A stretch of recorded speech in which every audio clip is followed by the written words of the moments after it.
tal y como tú estás. Él con su gracia te quiere cambiar. En su amor encontrarás sanidad. Dale a Cristo, tu vida la quiere cambiar. Lirio de los valles, un refugio para tu corazón. Lirio de los valles, un refugio para la familia.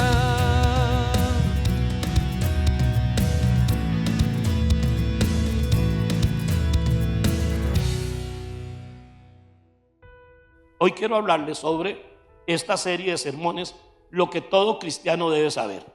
Yo sé, hermano, en un seminario teológico hablar del tema de la cristología enfocado en la humanidad y divinidad de Cristo es un curso que dura 3 o 4 meses.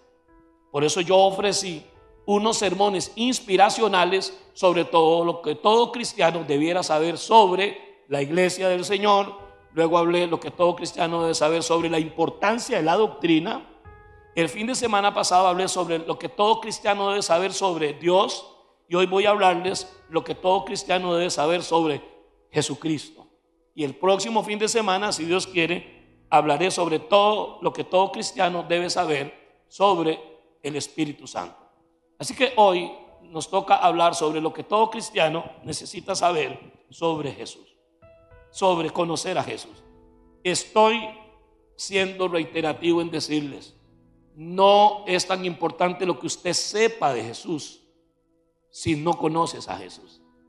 A mí me hace gracia que cuando el niño Dios nació en Belén de Judea, los magos llegaron al palacio. Era lógico, si iban a ser un niño rey, pues era en el palacio, un hijo de Herodes, una cosa así. Y los magos llegaron al palacio en Jerusalén donde estaba Herodes. Venimos aquí porque hemos venido a adorar al niño que ha nacido, su estrella hemos visto. Pues todo el cuento, venían desde largo siguiendo una estrella, porque esa estrella les anunciaba que donde esa estrella reposara nacería el Rey de Reyes, el Salvador del mundo. Por eso vinieron esos magos, que la tradición dice que eran 3 y los nombres, pero la Biblia no dice eso. La Biblia dice que eran unos magos.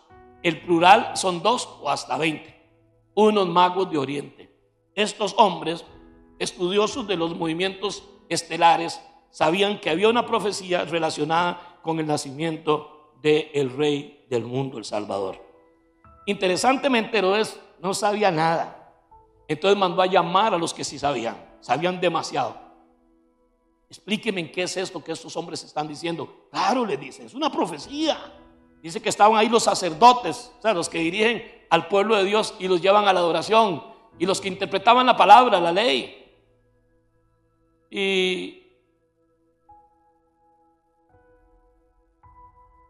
estaba escrito: el profeta tal, que en Belén, hasta poco le faltó decir la calle y el número de casa, porque esta gente conocía muy bien lo que pasaría. Entonces los reyes, o los magos, perdón, se dispusieron a partir, y Herodes diabólicamente les dice, cínicamente: vayan, y si lo encuentran me vienen a decir para ir también yo a adorar al niño. Y los reyes lo hubieran hecho, los magos lo hubieran hecho. La visita de los magos no era espiritual, ni tenía un contenido doctrinal. Era un experimento, era una búsqueda astronómica, no astrológica, astronómica. Eso era lo de ellos. Pero tuvo el Espíritu Santo que hablarles en sueño y decirles: no vayan, regresen por otro camino, no porque se vinieron, porque el Espíritu Santo no les iba a decir eso a menos que vieran que los magos iban a decirle: ya lo encontramos, ahí la casa número tal. Todo esto hasta aquí es normal, pero lo que me llama poderosamente la atención, no me asusta porque eso está pasando hoy, y podría estar pasando aquí en la iglesia Lirio Los Valles, no me cabe duda, de gente que tiene la capacidad para citar la Biblia y las profecías al pie de la letra. Incluso son tan cargas que hasta dicen lo que no dice el texto. Lo que me llama la atención es por qué esos sacerdotes y por qué esos escribas no le dijeron a los reyes: denos un chancecito que vamos con ustedes, porque acaba de cumplirse una profecía que nosotros veníamos siguiendo hace tiempo.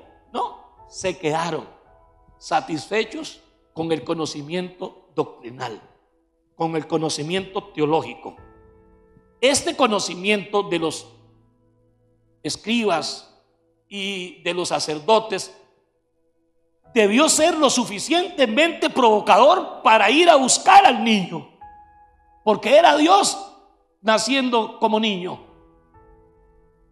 Lo que pasa, como dije hace ya 2 semanas atrás, el conocimiento es peligroso porque envanece.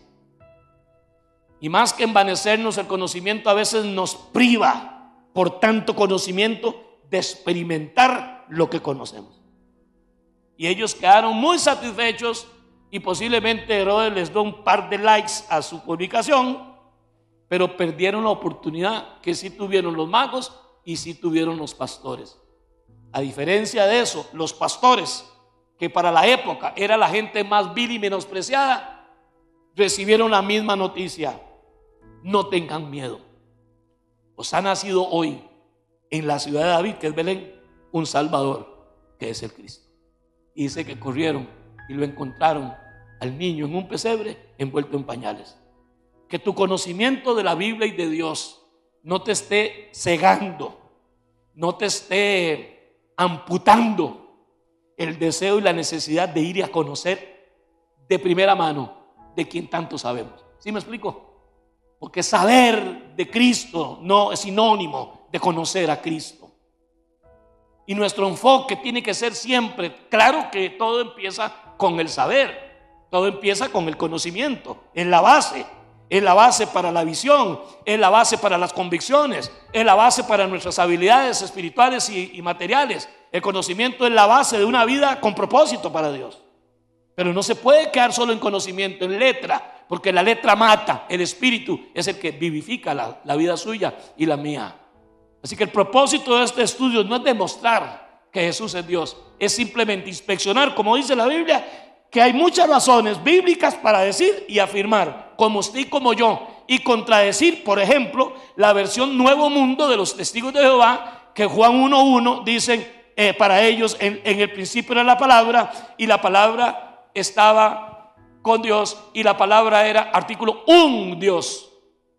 Pero también no para pelear con nadie, sino para el mesianismo neotestamentario, que llegan a idolatrar tanto las dietas, de tal manera que llegan a pensar que lo que como determina mi salvación.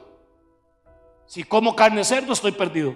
Qué triste. Pues, jamás yo puedo ser adventista ni nada de eso, porque qué rico los chicharronazos, ¿verdad que sí? Pero circunscribir la salvación del alma a un individuo por lo que come o por lo que no come, que el mismo Jesús dijo que eso todo lo que usted y yo comemos va a la letrina, en buen tico, al excusado, al inodoro.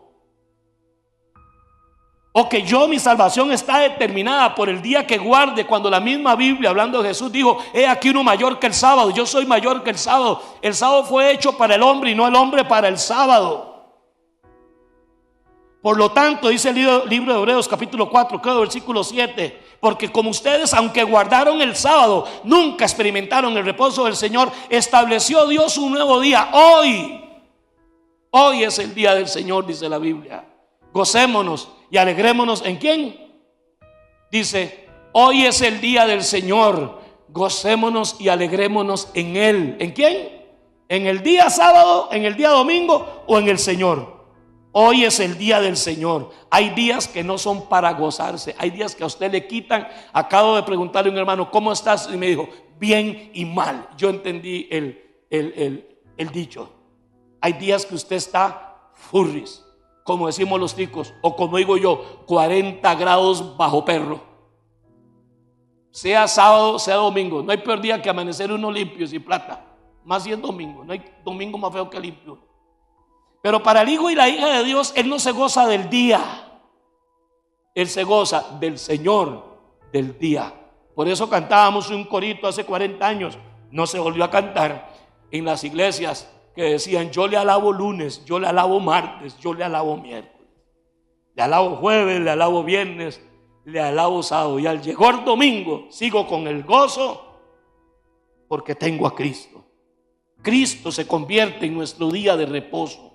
La salvación no es por obras, la salvación es por gracia, por la fe. Solo gracia, solo fe, solo escritura son los ponderados de la reforma luterana del siglo XVI. Conocer a Cristo es más importante que saber de Cristo. Conocer al Señor tiene que ser la prioridad más grande de la vida. Si usted quiere, se conforma con saber griego, arameo y cuanta cosa usted diga que sabe. Pero saber y saber y saber y no conocerlo a Él, sencillamente es como ir al cine y estar con los ojos cerrados. Conocer a Cristo es la mayor oportunidad y más grande oportunidad que el ser humano tiene. La palabra de Dios nos indica de todas maneras, hermano, y por toda parte. Conocer a Cristo es la mayor oportunidad, la mayor bendición. Conocerle a Él, saber de Él es importante. Conocemos porque sabemos de Él, pero tenemos que trascender del conocimiento intelectual. Como suelo decir cuando predico sobre esto, la diferencia entre los dos tipos de personas que hay son 12 o 14 pulgadas. Lo que está determinando que alguien esté en bendición o no, que alguien esté experimentando la vida buena que Dios promete en su palabra, tiene que ver con 12 o 14 pulgadas, que es la distancia entre el cerebro y el corazón. Cuando todo queda aquí en la cabeza y no baja al corazón, estamos fritos. El primer órgano de un ser humano no es el cerebro, ni los riñones, ni la columna vertebral, ni los ojos. El primer órgano de un ser humano, que ahora se puede ver hasta en pantalla de 3, 5D, high definition, 5D, una cosa así. A mí me da miedo ver esas fotos porque se ven clariticos. Cuando la mujer va a la primera cita, no hay nada, pero hay algo que sí existe. ¿Sabe qué es? El corazón. Y se ve un puntillo ahí que parece como un carbúnculo en la pantalla.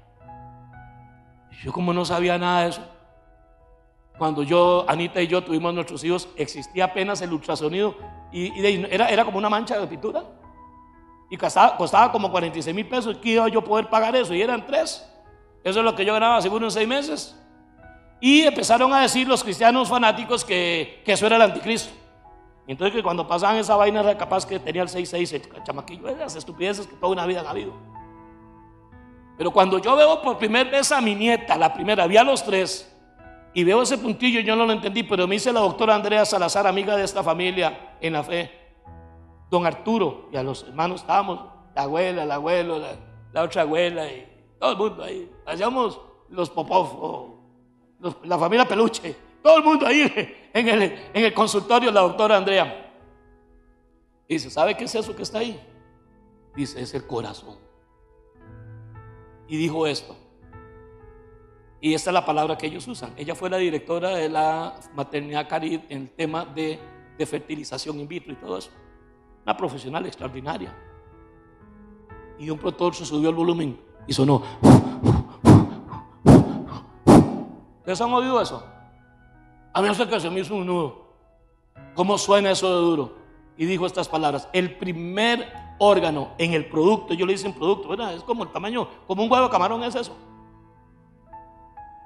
El primer órgano en el producto del ser humano es el corazón. Por eso la Biblia dice, sobre toda cosa guardada, guarda tu corazón, porque de él mana la vida. Y cuando tengo 18, 30, 40 años, lo que sea, viene el Señor y me dice, dame, hijo mío, tu corazón. No nos pide el cerebro, no nos pide los riñones. Dame tu corazón. En una palabra, no puedo tenerlo si no me lo das. Se llama libre albedrío. Dame tu corazón. No hay otra manera de tenerlo si no me lo das. Yo te lo di, pero ahora te lo pido. No lo tendré. Dios nunca tendrá tu corazón si usted no se lo da. Por eso el problema está en 12 pulgadas o 14 pulgadas, que es entre cerebro y corazón. Los nombres de Jesús, los nombres de alguien dicen mucho de esa persona. Yo me llamo Arturo Gerardo de Porres, consagrado a San Martín de Porres y a San Gerardo. Poco le faltó, casi por poco me ponen Arturo Gerardo de Mayela, una cosa así. Mayela creo que es el santo femenino de San Gerardo, una cosa así. Cuando usted nacía antes, opinaba la partera, el doctor, la tía, la abuela, la bisabuela. El nombre mío es larguísimo. No me gusta porque en esto de las facturas electrónicas está el nombre completo. Entonces le doy el número de cédula y me dicen Arturo Geraldo de ¿Qué le pasa a este infeliz? Un nombre largo y feo, pero dice mucho de una persona. Por eso cuando le pongo el nombre a un niño, averigüe cómo se llama y qué significa. Hay un nombre en la Biblia que ayer me embarqué porque estaba aquí Caleb. Después hay un nombre en la Biblia que se llama Caleb. ¿Hay aquí algún Caleb hoy? O Caleb significa perro de traba, algo así como bulldog, rottweiler o pitbull o mastín napolitano. ¿Qué dice ese nombre de Caleb? Que era un hombre que a sus casi 100 años le dijo: Josué, dame ese monte porque por herencia es mío. Pero ya estás muy viejito y hay gente muy brava, démelo que es mío y yo lo voy a conquistar. Era un viejo echado para adelante, un perro de trabajo. Jesús, en la Biblia, en Antiguo y Nuevo Testamento, hay alrededor de 180 nombres refiriéndose a Jesús. Hasta poéticamente hablando, en el libro de Cantar de los Cantares dice de Jesús: tú eres el lirio de los valles, tú eres la rosa de Sarón. Nombres poéticos y nombres proféticos. En Isaías 9:6, ese debería ser el único versículo que debieran de leer, entender y sin buscarle 7 pies al gato, porque no existe. En el profeta más extraordinario, mesiánicamente hablando, Isaías es el profeta que más profecías dio sobre la venida primera de Cristo y sobre la segunda y su ministerio. Isaías. Y en Isaías 9:6, tal vez aparezca en la pantalla, dice así: porque un niño nos es nacido, hijo nos es dado, y el principado sobre su hombro, y se llamará admirable, consejero, Dios, no un Dios, Dios fuerte, Padre eterno, el Hijo, príncipe de paz. Ahí hay 5 nombres 700 años antes de que Cristo naciera, que el profeta Isaías, el de Isaías 53, que habla que por su llaga fuimos nosotros curados. Ese Isaías nos habla de unos nombres de ese niño que va a nacer en Belén, y esos nombres definen la deidad de Cristo mucho antes de que Cristo naciera en el vientre de la Virgen María. Jesús es Dios. 700 años. Hay alrededor de 300 profecías en el Antiguo Testamento solo de la primera venida de Cristo, su nacimiento. En el Antiguo Testamento hablarás profecías de que iba a llorar, que iba a tener sed, que iba a traicionar, dónde nacería, por cuánto lo venderían, todo. Es una cantidad terrible. Yo ahora le voy a leer un poquillo cosas ahí, pero tuve que gastar el abecedario y luego en números llegué hasta el 19. Todo el abecedario más 19, así rapiditas. Así que la vida de Jesús no empezó cuando nació en el vientre de María. La vida de Jesús empezó mucho antes. Él existía antes de la fundación del mundo. Sobre el niño que nace en Belén, a la edad de 12 años se les pierde en Jerusalén. José y María se vienen, día y medio de camino, se percatan que el huila no viene, Jesús. Hoy sería un preadolescente, como el hijo de ustedes que ahora lo estoy molestando. Ellas son grandes. Y Jesús se lo encuentran 3 días después, porque día y medio, se devuelven día y medio, y se lo encuentran en el templo hablando de tú a tú con los sabios, con los ancianos, con los intérpretes de la ley, y los viejillos todos como locos, asombrados de la sabiduría del chiquillo. María la madre, como madre, llega y le dice: papi, voy a parafrasear, qué angustia. Hay versiones que dicen: qué angustia nos han metido, qué susto nos pegó, se nos perdió usted, qué barbaridad su tata, y yo aquí angustiada. Y se vuelve Jesús y le dice: Reina Valera, ¿no sabíais? O sea, le está recordando, ustedes sabían Pero claro, él no le reprendió porque ahí lo que brincó fue la paternidad y maternidad de San José y la Virgen María. Pero ustedes no sabían, no estaba clarito José. Para José estaba claro que Jesús no era hijo de él. En el buen sentido y con todo respeto, una palabra tal vez no muy bonita, él era el padrastro. Pero biológicamente hablando, Jesús no tenía nada de José, tenía de María. Y José lo sabía, por eso es un santo, porque ninguno de nosotros aguantaría ese cuetico. Me voy a casar con ella y que embarazada, yo nunca le he tocado.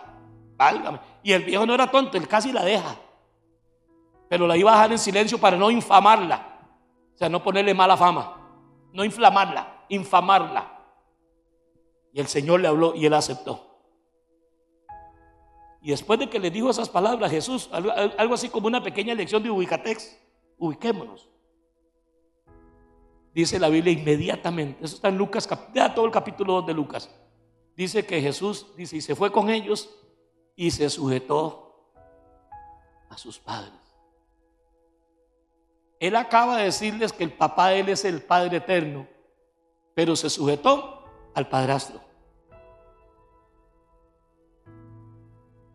Porque el hombre de Dios, al igual que Cristo, no importa cuán grande usted sea, cuánta plata tiene, cuánta fama usted tiene, cuánta posición que tiene, no está libre de obedecer incluso a alguien que sea considerado subalterno o inferior. Siempre existió. Lo que usted y yo tenemos, que la mayoría domina muy bien, es el conocimiento a partir de que Cristo nace. Pero se habla más de Cristo antes de nacer que lo que él hizo en 3 años y un poquito de ministerio. Porque termina de hablarse de él a los 12 y luego brinca a los 30. Esos años que las religiones falsas especulan y meten a Jesús. Hasta andaba aquí como por Canoas, dicen que anduvo Jesús, y por Guanacaste, y no sé por dónde. Dios siempre ha existido, Él es eterno, Él creó los cielos. En Colosenses 1:16, que es una cita extraordinaria, nunca olviden la de Isaías, donde se habla que el niño que nos es nacido tendrá nombres de divinidad: Padre eterno y Dios fuerte, Consejero admirable y Príncipe de paz, porque en Él, en Cristo, fueron creadas todas las cosas, las que hay en el cielo, las que hay en la tierra, visibles o invisibles, sean tronos, sean dominios, principados, sean potestades. Todo fue creado por medio de Él y para Él. Por eso cuando la Trinidad, que no aparece esa palabra en la Biblia, en Génesis, antes de la creación del hombre, luego el Señor ordenó la creación, dijo: hagamos al hombre, aparece un plural de lo que sostiene la gente como un Dios singular. Dios no es singular, Dios es plural. La palabra Elohim significa pluralidad de Dios, en una persona plural. Y dijo el Padre, el Eterno, hagamos.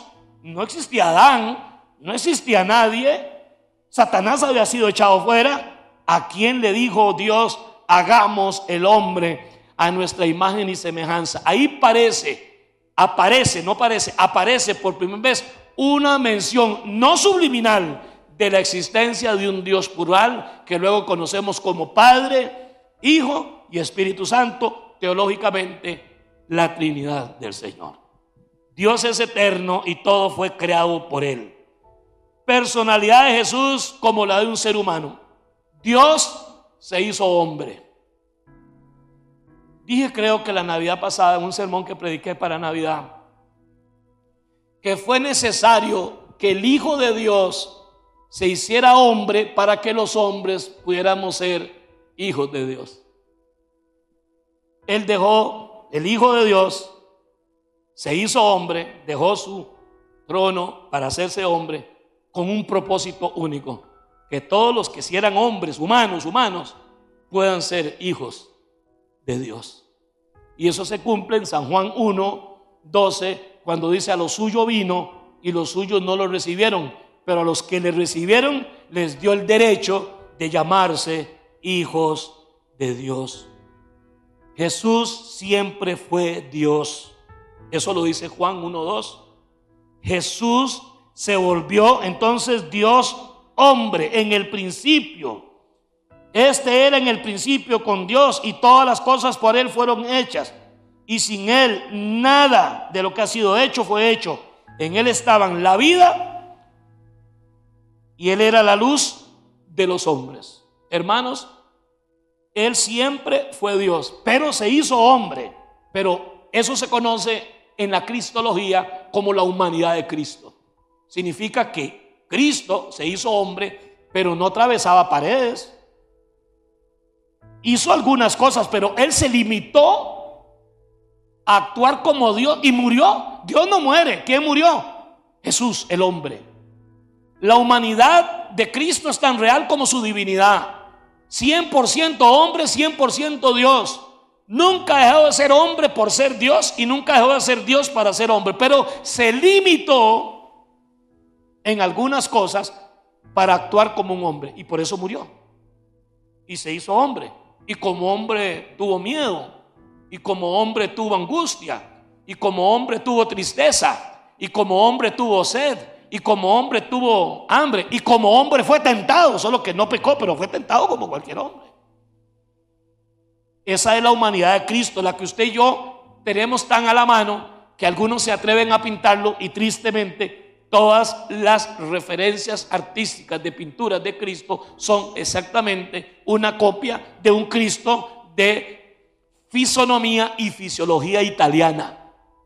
Siempre verán un Cristo narizón, flacudo, nunca van a ver a nadie una pintura de un Cristo, digamos, como gordito, negrito o chino.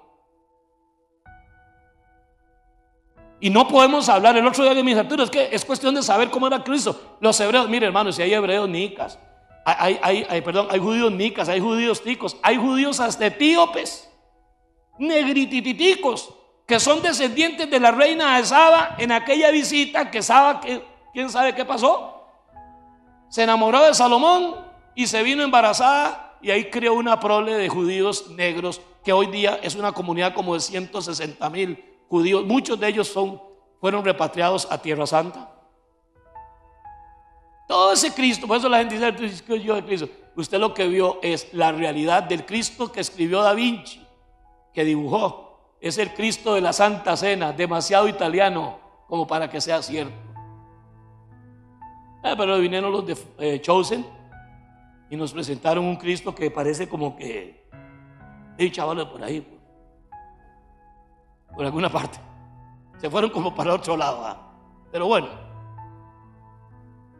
siempre fue Dios. Amén. Sus enemigos lo reconocieron. Sabemos que tú has salido de Dios, porque nadie puede hacer lo que tú haces si Dios no está con él. Esa era la definición que dieron sus enemigos.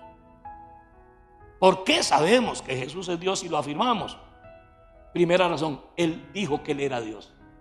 No hubo un solo profeta o Mesías antes o después de Cristo que se autodenominara yo soy Dios, porque esa afirmación en el contexto del judaísmo era sencillamente la capacidad de apedrearlo, de matarlo como un malhechor, como un blasfemo.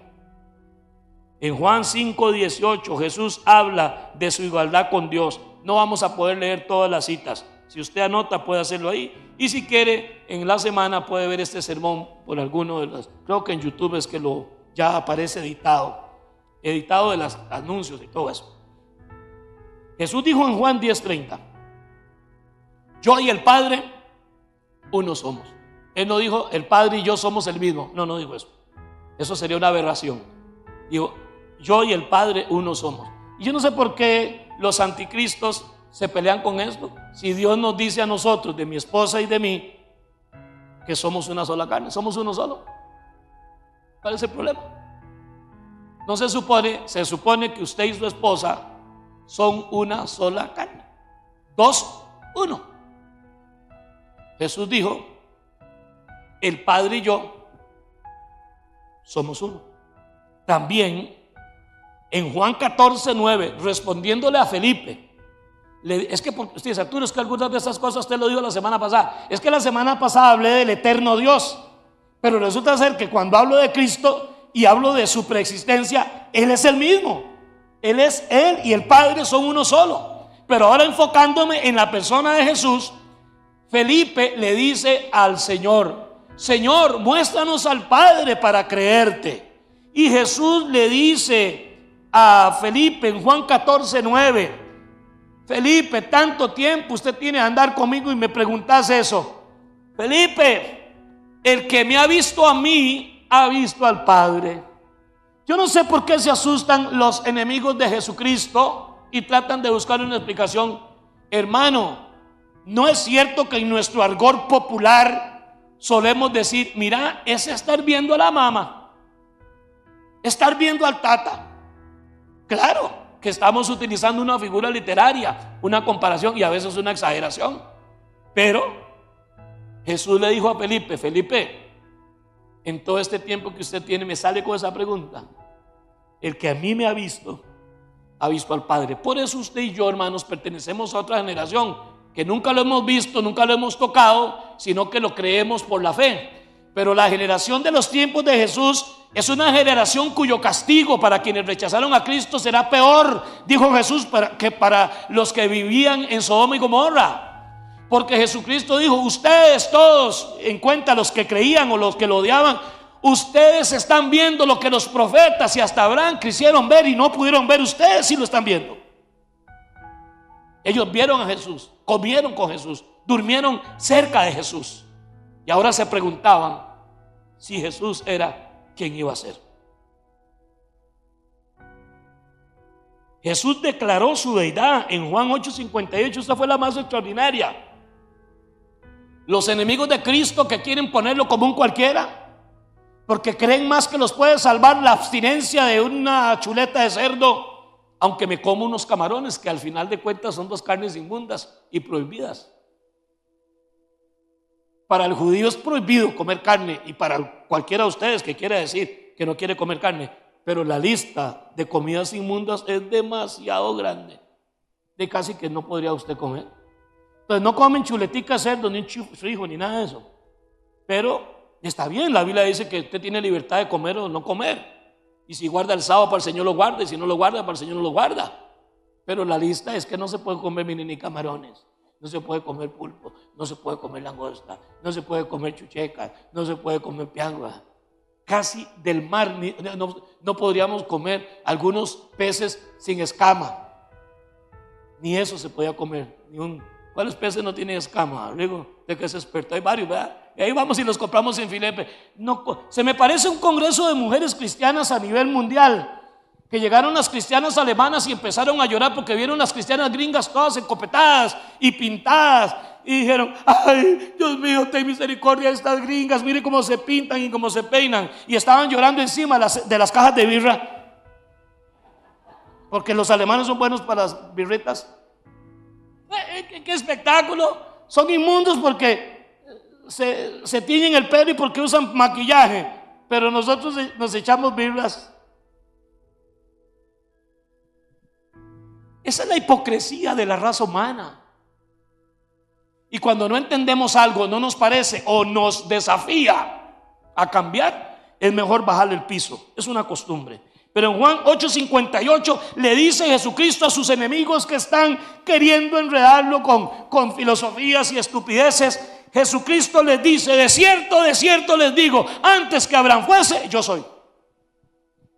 Esto sí fue fuerte.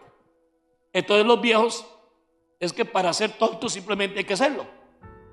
Pero si usted lo que tiene son escasos 32 años, algo así, ¿cómo usted dice que era antes del padre Abraham si existió hace como 3000 años? Se le salió la tortuguita, dijo Maradona, ¿recuerdan? Se le salió la tortuguita a los fariseos, porque ellos no podían entender. Sí, hermano. Antes que Abraham fuese, Abraham es el padre de todos los judíos y de todos los árabes, no de los musulmanes, de todos los árabes. Porque Abraham era papá de Isaac, pero también era papá de Ismael, los ismaelitas, amalequitas y luego árabes. Que la religión de ellas una de ellas es los musulmanes, son varias.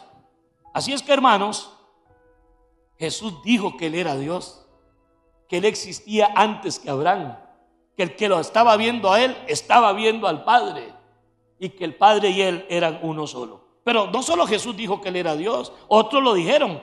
También Isaías, la cita que acabo de leer de 5 nombres mesiánicos de preexistencia del niño que no se ha nacido. Y en Zacarías 12:10 dice: y me mirarán a mí, está hablando Jehová, el Eterno, y me mirarán a mí, a quien traspasaron. ¿De quién está hablando? Me mirarán a mí. Jesús no ha nacido. El profeta Zacarías existió como 400, 500 años antes de Cristo. Al que traspasaron fue a Cristo. Y Jesús dice: y me mirarán a mí. Dios dice: me mirarán a mí, al que traspasaron. Si usted me permite parafrasearlo, los que me traspasaron, los que traspasaron a Cristo y lo vieron, a quien vieron fue a mí. También sus discípulos dijeron que Jesús era preexistente, que Jesús era Dios. Vean qué interesante la cita de Isaías 45, 22 y 23. La parte que dice: yo soy, miradme a mí y sed salvos todos los términos de la tierra, porque yo soy Dios y no hay más. Por mí mismo hice juramento, de mi boca salió palabra en justicia y no será revocada, que ante mí se doblará toda rodilla y jurará toda lengua. Está hablando de ante mí, ante Jehová, ante el Eterno. Y Pablo en Filipenses nos dice, inspirado por el Espíritu Santo, hablando no del Padre Eterno, sino de Jesucristo, dice en Filipenses 2:10: para que en el nombre de Jesucristo se doble toda rodilla y toda lengua confiese que Jesucristo es el Señor, para la gloria de Dios Padre. Atributos del Eterno del Antiguo Testamento son los mismos atributos que se le dan a Cristo después de nacer incluso. El escritor de Hebreos, que es un experto para escribirles un libro que habla de la posición de los primeros cristianos hebreos, de raza hebrea, en Hebreos 1:3 dice: el Hijo es el resplandor de la gloria de Dios y la imagen misma de su sustancia. Mas del Hijo dice, Hebreos 1:8, tu trono, del Hijo dice, tu trono, oh Dios, por los siglos de los siglos. Del Hijo dice, tu trono, oh Dios. Una cosa es decir que usted es un hijo de Dios. ¿Cuántos de ustedes son un hijo de Dios? Levante la mano. Si usted le entregó su corazón a Cristo, usted es un hijo de Dios. Pero usted no es el hijo de Dios. Mucho cuidado con ese término. Jesús nunca dijo yo soy un hijo de Dios. Jesús dijo soy el hijo de Dios. La equivalencia por la ortodoxia del Antiguo Testamento, de los sabios del primer siglo, en los tiempos de Jesús, decir el Hijo de Dios, el Hijo del hombre, el Hijo de David, era decir que era Dios. Por eso cuando a Cristo lo acusan de infringir la ley, porque Él se autoproclamó el Hijo, no un hijo. ¿Cuántos hijos tiene Dios? Millones de millones. Y otros millones de millones que dicen que lo son. Pero el Hijo, por eso dice el unigénito Hijo de Dios, significa único hijo. Jesús era unigénito de Dios, primogénito de María y José. Primogénito significa primer hijo, unigénito significa único. Por eso Jesús es el unigénito de Dios y el primogénito de María y José.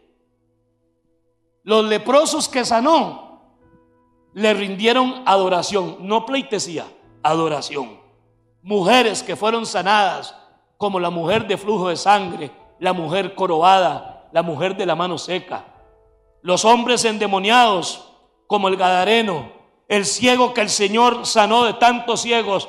Ellos dijeron que era el Hijo de Dios. La mamá de Santiago y de Juan, tíos por el lado de María, de Jesús, porque Santiago y Juan eran primos, hermanos de Jesús. De los 12 apóstoles, 7 eran familia. no hay cosa más bella que una familia sirviéndole a Cristo. Cuando ustedes vean toda una familia dedicada a Cristo, donde sirve el papá, la mamá, los huilas y los chuiles, no es ni para tenerles envidia, pero mucho menos para atacarlos, porque están cumpliendo el mandato divino de que en la simiente, que es Cristo, de Abraham, serían benditas todas las naciones de la tierra. Por eso yo siempre animo a los padres a involucrar a sus niños en las cosas de Dios pequeños, porque un día van a llegar a viejos donde la fe de papá y mamá ya no alcanza y tendrán que tomar mi fe. Dice la Biblia que cuando Moisés era bebé, su mamá Jocabed y su papá lo salvaron en el río en un Moisés, dicho sea de paso. Por eso se llama Moisés ese canasto, porque lo vieron un niño hermoso y especial. Pero en el libro de Hebreos dice, y Moisés, hecho ya grande, escogió, decidió renunciar a los placeres efímeros del palacio del mundo para sufrir el vituperio de Cristo. Sus hijos un día les toca elegir.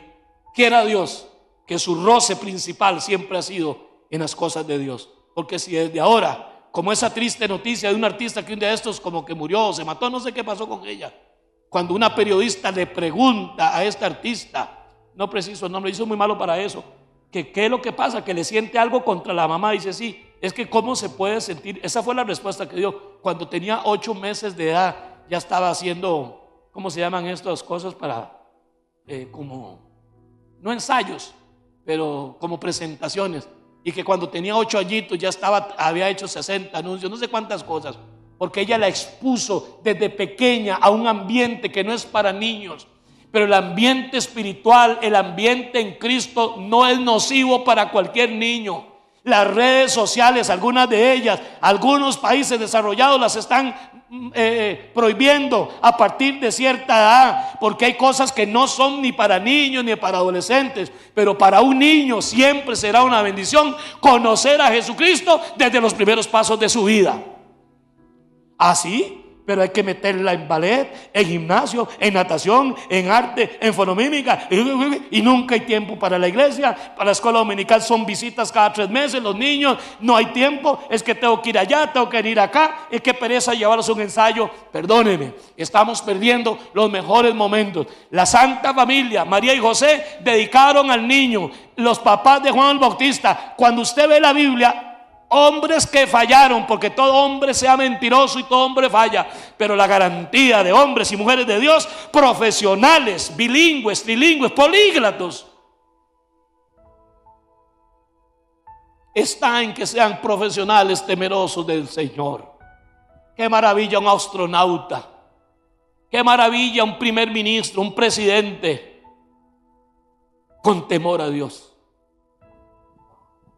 Perdónenme, se me salió la tortuguita. Lo más importante de esto es que Cristo aceptó esa adoración. A unos ángeles en 2 otras oportunidades en el Nuevo Testamento, Juan y otros fueron a adorar, y los ángeles, no, a mí no me adoren. Yo soy consiervo de ustedes, adoren a Dios. Y cuando a Cristo lo adoraron, Cristo aceptó esa adoración porque Él era Dios. Es que Jesús hizo cosas que solo Dios podía hacer. Voy corriendo. Perdonar pecados solo Dios, pero Cristo perdonó pecados. ¿Recuerdan aquel viejo, lo que llamo yo el paralítico volador? Aquel chavalo que rompen el techo y lo bajan en una camilla en 4 mecates los amigos. Yo me imagino ese pobre. Yo que le tengo miedo a subirme ahí. Y ponen al viejo porque la casa estaba llena. Anoche y hoy esta casa estaría llena, la gente estaría afuera si todos viniéramos al mismo culto, porque la gente de anoche no vino hoy, obviamente, era el mismo sermón. Y aquello estaba lleno y pusieron al viejo ahí, y el viejo ahí, y le dice a Jesús, tus pecados te son perdonados. Y yo siempre me pregunto, ¿quién arregló el techo? Porque por ahí no lo sacaron. La Biblia no lo dice, pero alguien tuvo que arreglar ese techo. Y yo me imagino a la gente, el viejo diciendo, toda esta travesía, todo este riesgo que pude haber quedado, además de paralítico, mal quebrado, para que me perdone. Si en la oportunidad todavía se podía, en el caso de ese viejo que posiblemente era muy pobre, con 2 palomillas que pagara y matara ya estaba limpio de pecado por un año. A los ricos tenían que matar un buey, pero los pobres hasta una tortolita, porque Dios es bueno y a cada uno como puede. Y entonces los policías de la santidad, los que saben más que Dios o saben tanto que ya no sabe uno a qué saben, pensaron: este sí que la sacó del estadio, este no es profeta ni es nada, porque solo Dios perdona pecados. Entonces Cristo los agarró infragantes, porque Cristo no solamente sabía lo que la gente pensaba, sino que podía oler los pensamientos de la gente. Dostoyevski decía que si los pensamientos de los hombres se pudieran oler, se esparcería por el mundo un hediondo tan grande que todos moriríamos apestados. Un ateo como él. Y Cristo les dijo: óigame, ¿qué es más fácil decirle a este hombre? Levántate y anda, o tus pecados te son perdonados. Yo lanzo la misma pregunta en esta mañana. ¿Qué es más fácil decirle a un paralítico? Levántate y anda, o tus pecados te son perdonados. ¿Qué es más fácil? A ver, digan algo. ¿Qué es más fácil decirle a un paralítico? Levántate y anda, o tus pecados te son perdonados. ¿Cómo dice? Que es más fácil decirle: tus pecados te son perdonados. Eso solo lo puede decir Dios. Pero decirle a un viejo: levántate y anda, eso lo puede decir cualquiera. Le voy a decir cómo yo saldría de una bronca. Levántate y anda, y el chaval no se levanta. Levántate y anda, y el chaval no se levanta. Llegó: hermano, venga la otra semana porque le faltó fe. El chaval quedó renco y jodido, y yo quedé como super fe. Otro le podría decir: yo no soy de eso, seguro. Hermano, ¿ya usted echó la harinilla que pedimos para recibir el milagro? Por eso fue que no se sanó. Cualquiera puede decirle a un paralítico: levántate y anda, pero no cualquiera puede perdonar pecados, porque el único que puede perdonar pecados es Dios. Y como ustedes se están preguntando que yo me creo Dios, les voy a demostrar que puedo perdonar pecados porque soy Dios. Y le dice al chavalo: levántate y anda. Y se levantó el chavalo, dijo un predicador, y andó.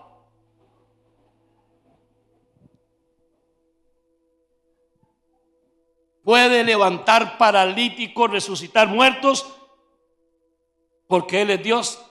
Solo Jesús hizo cosas que solo eran atribuibles a Dios. Dijo: todo el juicio está en mis manos, solo Dios. Yo envío mi espíritu, y sopló en ellos el Espíritu Santo. Juan 15:26. Levantará a los muertos en vida, y también levantará a todos los muertos para el día de su venida.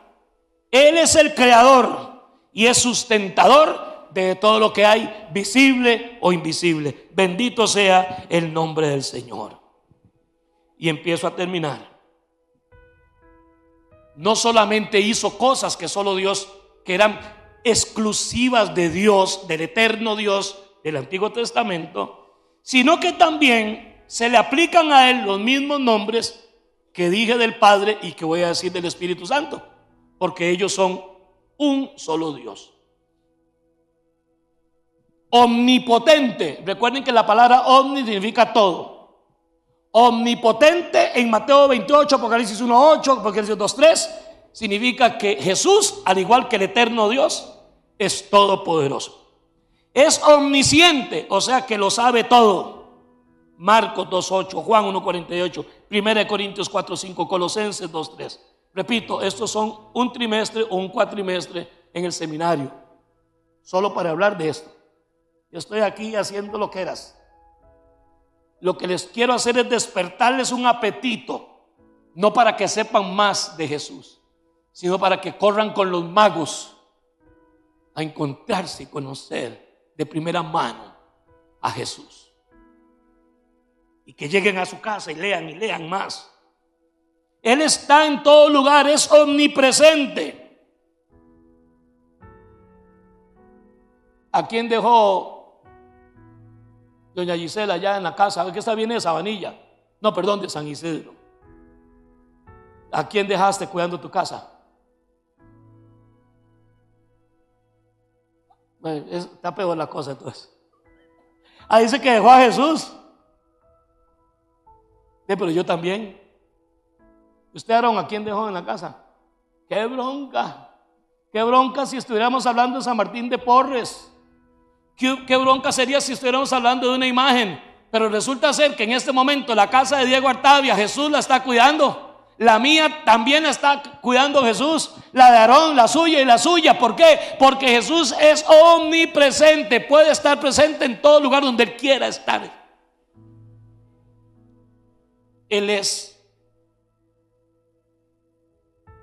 inmutable. Nunca cambia. Dios nunca cambia, es inmutable. Prefijo no, muta, cambio. Inmutable, no cambia. Él es eterno. Así es que, hermanos, nacido de una virgen, profecías del Antiguo Testamento son como 300, descendiente de Abraham, de la tribu de Judá, de la casa de David, nacido en Belén, llevado a Egipto porque lo estaba queriendo matar Herodes, matanza de los niños por causa del nacimiento de Cristo, los inocentes, ungido por el Espíritu Santo cuando salió del agua, y una voz del cielo dijo: este es mi Hijo amado, en quien tengo complacencia, proclamado como el mensajero del Señor. Juan el Bautista dijo: viene tras de mí uno del cual no soy digno de ni siquiera amarrar el cordón de sus zapatos. Yo los bautizo con agua, pero Él los bautizará con Espíritu Santo y fuego. Solo Dios puede hacer eso. Entraría en Jerusalén como un rey montado en un pollino. Sería rechazado por los judíos, moriría de manera humillante, sería traicionado por un amigo, vendido por 30 piezas de plata. Iba a guardar silencio frente a sus acusadores. Isaías dice: cerró su boca ante los que lo estaban acusando. Se burlarían de él, le pegarían, lo escupirían. Todo eso lo dicen el Antiguo Testamento y se confirman en el Nuevo Testamento. Clavarían las manos y los pies, Salmo 22, 7 al 8. Eso lo vemos en Mateo 27, 31. Sería crucificado en medio de los ladrones. Iba a orar y a bendecir a los que lo mataron y lo persiguieron. Lo clavarían en una cruz y le hundirían una espada en el costado. Eso lo vio el profeta y lo dijo como 400 años antes. Le darían a beber, y hasta lo que iba a beber en la cruz, vinagre y hiel, una mezcla, algo, era como una especie de Voltaren. ¿Cómo se llama el compuesto químico activo de la Voltaren? Diocoflenato, algo así. Esa mezcla de hiel y era para amortiguar el dolor, para que él de alguna manera lo inducieran a un estado de dopaje, para que no sufriera tanto. Jesús la rechazó porque él tenía que experimentar la muerte. Siendo Dios, no murió como Dios, murió como hombre. No le romperían ni un hueso, que era la costumbre de los romanos quebrar. Si no se había muerto la persona, lo quebraban para que se cayera el cuerpo y se ahogara. Cuando llegaron a Cristo ya estaba muerto, entonces no le quebraron. Era porque la profecía decía que no iban a quebrarle un hueso. No fue porque el centurión era un buenazo. Es que la profecía antes fue dicho cientos de años atrás. Dice que la ropa de él iban a jugar dados o naipe o póker, iban a echar suerte sobre su ropa. Eso lo vio el profeta Isaías en el capítulo 53, en el Salmo 22, que resucitaría el tercer día, que ascendería al cielo y que se sentaría a la diestra de Dios.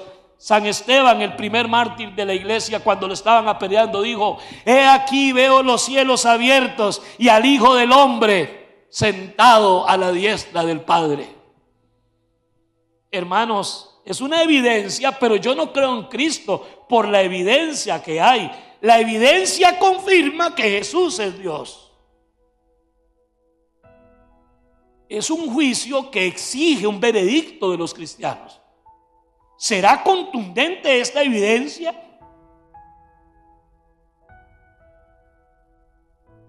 Para que usted y yo digamos: Jesús es Dios. Y le pondrán por nombre, empiezo por el principio, Emanuel. ¿Hay aquí algún Emanuel? Bueno, ayer había uno, anoche estuvo Emanuel con nosotros. Y le pondrán por nombre Emanuel, que traducido es Dios, sin prefijos ni artículos personales.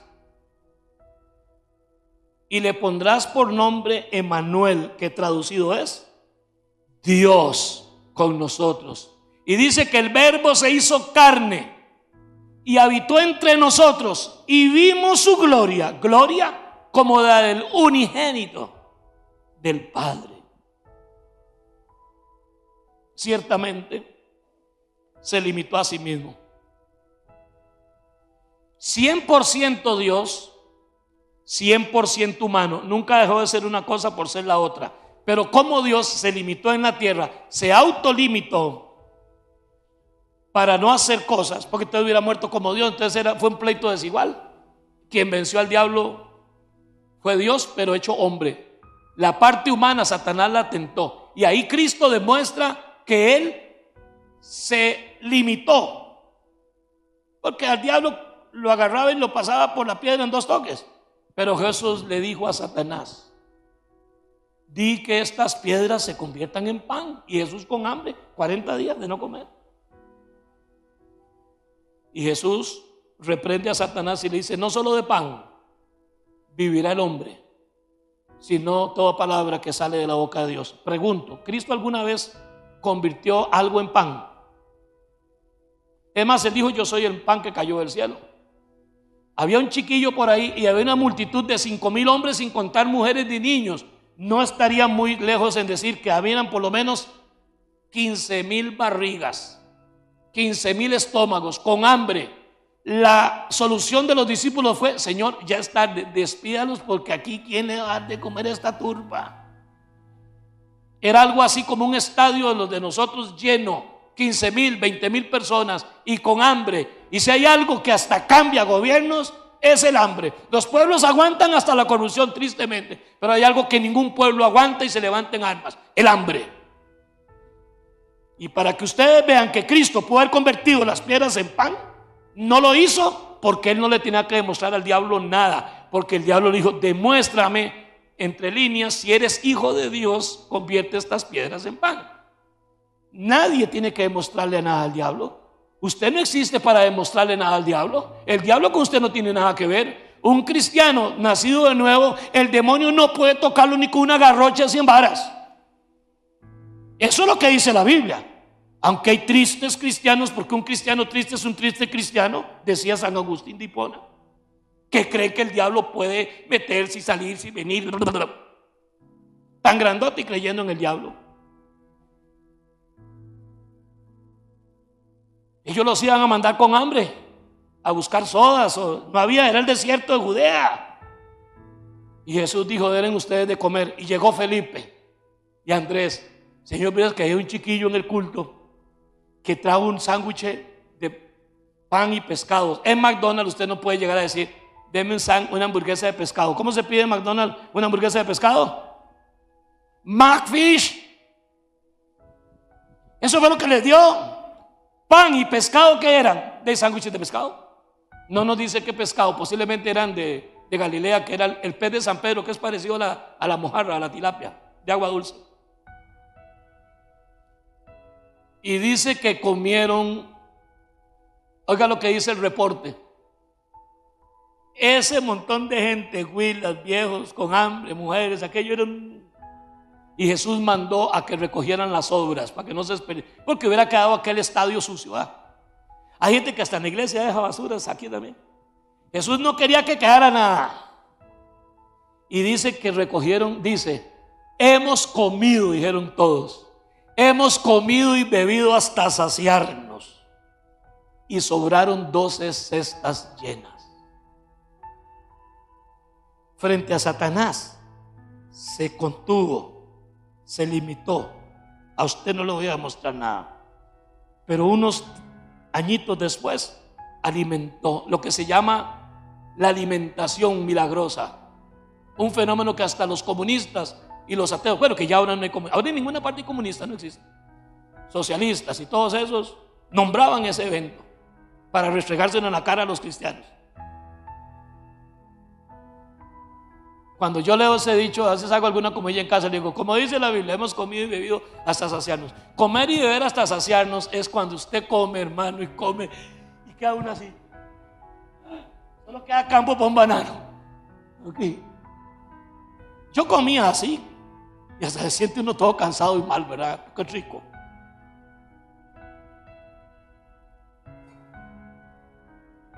Él era 100% Dios, pero 100% hombre. Y dice, ¿por qué no hizo esto y lo otro?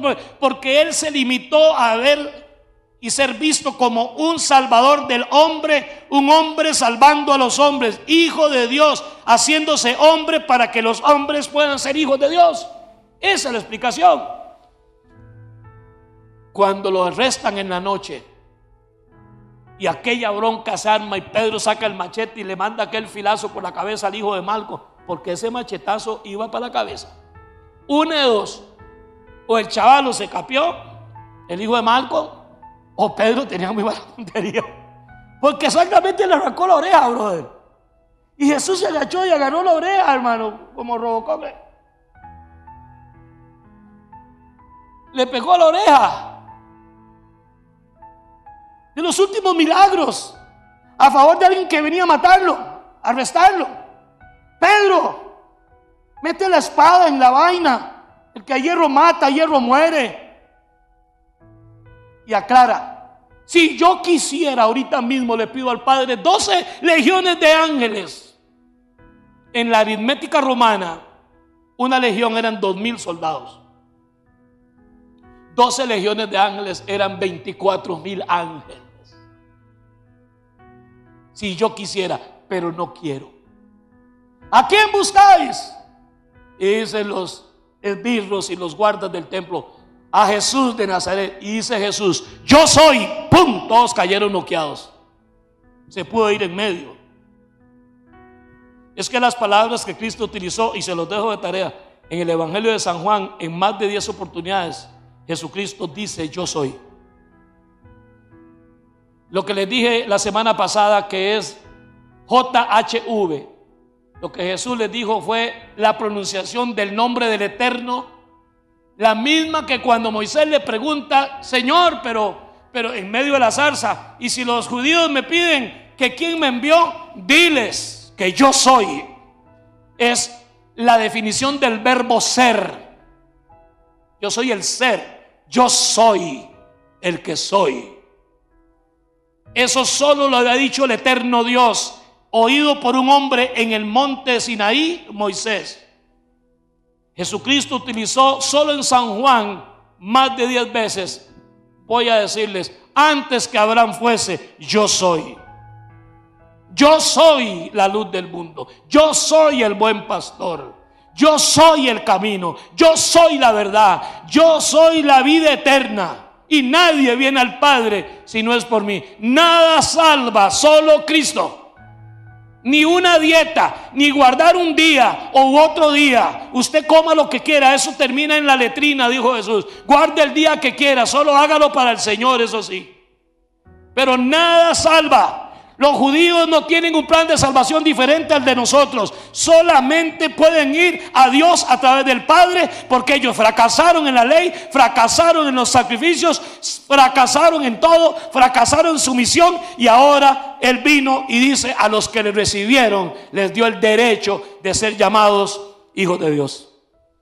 No solo el pueblo de Israel es nación santa, pueblo adquirido por Dios, real sacerdocio. Esas mismas palabras utiliza Pedro para la iglesia universal. Porque vosotros sois nación santa, real sacerdocio, pueblo adquirido por Dios, para que anunciéis las virtudes de aquel que os llamó de las tinieblas a su luz admirable. Jesús es el yo soy. Y fue el yo soy, limitándose, autolimitándose, para que vivir entre nosotros como hombre, para morir como hombre. Vino y se hizo hombre, el Hijo de Dios. Se tenía que hacer hombre para que personas como usted, disculpe que lo señale, para que personas como yo, no había otra manera de hoy poder estar sentados en una posición de hijos de Dios. Y eso es un privilegio. A mí no me da vergüenza si alguien me dice: usted es hijo de Arturo y de Teresa. No eran ni cristianos. Eso se robaron el cielo las últimas semanas antes de palmarse. Y a mí no me da vergüenza. A ninguno de ustedes le da vergüenza. Ante nadie se intimiden, ni se achiquen, ni se opaquen. Nunca niegues a Cristo, aunque estés mal. Reconoce que estás mal y punto. Y si tiene que decir, miren, no juzgue la existencia de Dios por un cristiano tan malo como yo. Pero a Cristo nunca lo niegues, porque eso es apostatar. Escoge entre quedar bien con tus amigotes, con las chiquillas del gimnasio, con los chiquillos del gimnasio. Escoge quedar muy bien ante ellos como muy progre, y avergüénzate de Cristo. Jesús dijo que el que de mí se avergüence delante de los hombres, yo me avergonzaré de él delante de mi Padre Celestial. ¿Por qué avergonzarse de Cristo? Si es lo mejor que nos ha pasado. Si Él se hizo hombre y fue muerto y obediente hasta la muerte y muerte de cruz. En esta mañana quiero animarle a usted, ahí en su sillita, que inclines tu rostro y de repente examines y diga: Señor, yo necesito, ya te acepté hace muchos años o lo que sea. Yo no sé cómo está usted ahora, no es asunto mío. Pero Señor, quiero rededicar mi vida a ti hoy.